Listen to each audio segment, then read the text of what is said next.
Clarice seria a última pessoa a falar isso. A Elisa poderia falar. A Tânia talvez. A Clarice seria a última pessoa que eu acho que poderia falar. Então eu não estou contra a ideia da possibilidade. Onde tem pogrom, tem probabilidade de estupro, grande probabilidade. O que eu acho que é, vamos dizer assim, criticável, né? É transformar uma hipótese em certeza. Isso é um absurdo do ponto de vista da pesquisa. Ele pode dizer, eu também. Pode ser que a mãe da Clarice tenha sido estuprada. Agora, desde que não houve confissão, nem há hoje. Quem que acusou que foi estuprada? Qual é a filha que diz minha mãe foi estuprada? E se é segredo de família, eu nunca ouvi nada, nem zum. A família afirma que não. Mas também afirmar que não pode ser que tenha sido. Então, onde existe uma hipótese, tem que ser registrado como hipótese, mas não como certeza. Vocês estão entendendo o que eu estou querendo dizer? Agora, ele não só diz que foi estuprada, como foi pelos bolcheviques. Então, a Clarice é prematura, eles chegaram lá em julho. E ainda que ela morreu de sífilis por causa do que a Clarice diz que foi concebida para salvar a mãe. A doença de reprodução não é só sífilis que causa paralisia progressiva. Outras doenças causam paralisia progressiva. E a gente quando lê Clarice, tem que saber que ela está fazendo uma crônica. Ela está criando uma imagem da infância.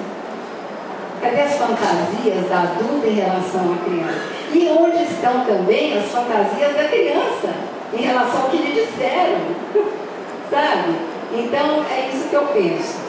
É uma coisa que parece banal, mas não é. É transformar aquilo que é uma hipótese muito provável em certeza.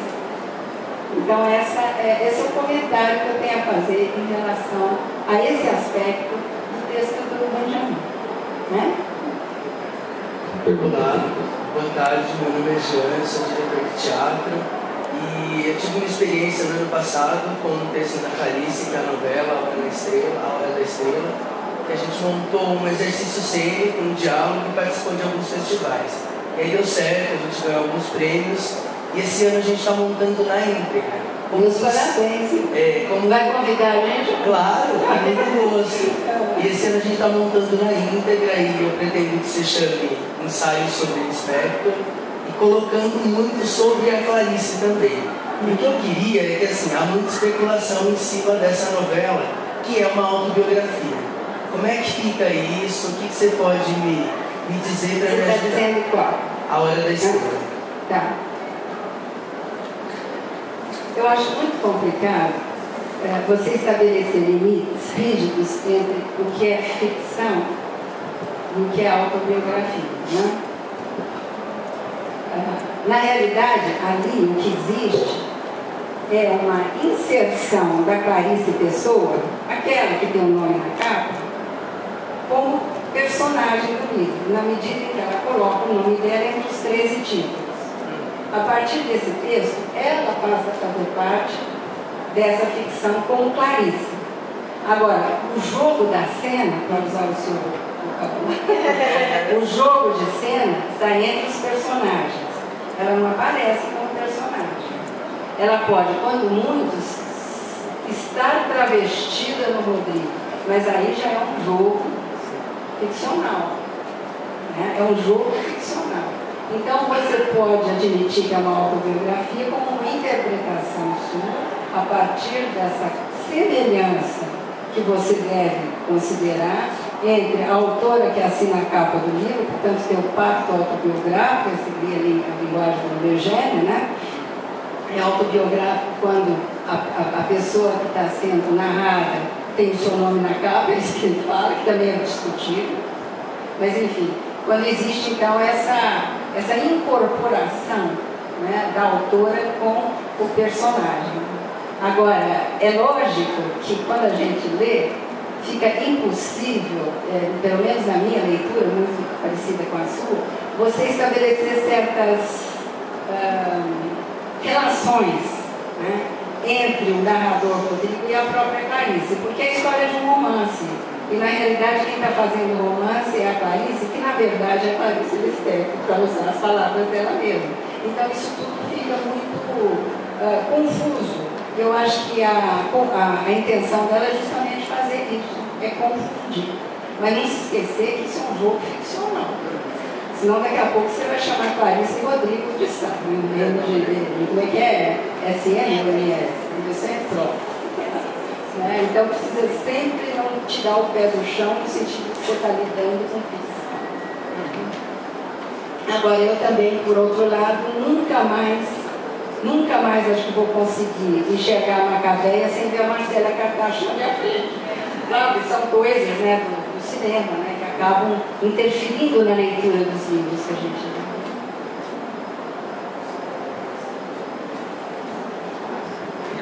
Sou eu. Não, oi. Oi, tudo bom? Obrigada, que bom.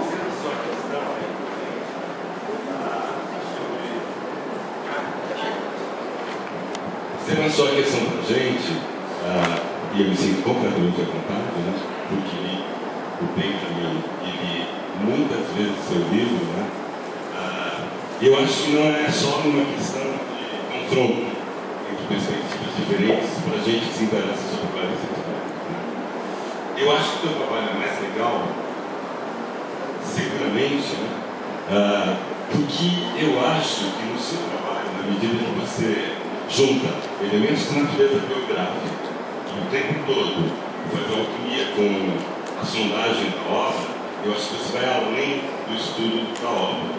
Porque é absolutamente claro que você se deixa invadir pela linguagem da Clarice Lispector em alguns momentos e você acaba escrevendo de certa forma como a obra dela solicita um tipo de leitura que eu leio. Clarice é uma das escritoras que eu mais leio. Eu leio e continuo achando isso. Que a sua citação dentro da Clarice é seguramente uma leitura de natureza mais sensitiva. Até porque, em princípio, há uma recusa da narrativa factual, e eu acho que ela fala muito pela digressão mesmo, né? Aí eu ia além ainda. Eu não sei se eu enlouqueci muito nesses anos, não. Eu acho que a palavra, para ela, é um elemento de sondagem da realidade, intuitivamente, mas mais do que sondagem, é uma necessidade de tornar a palavra coisa. Até ela tem aquela frase maravilhosa, tirar a palavra como isca na vida para pegar a coisa. Quando a gente pega uma casa coisa, a gente poderia jogar a palavra fora, não é ficar só com a coisa. Mas daí isso é essa analogia. O que eu acho legal demais do Benjamin, né?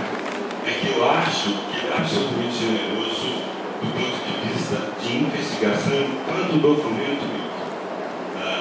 Cara, ele deu tudo sobre jornais, tá? Estou terminando, tá? Porque quiser falar.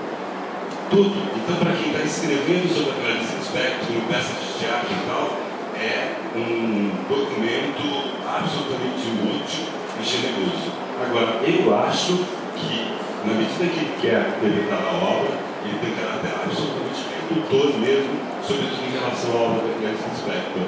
É que o tempo todo ele abordava aquela questão de culpa. A culpa, inclusive, de aquela crença que se tinha, né?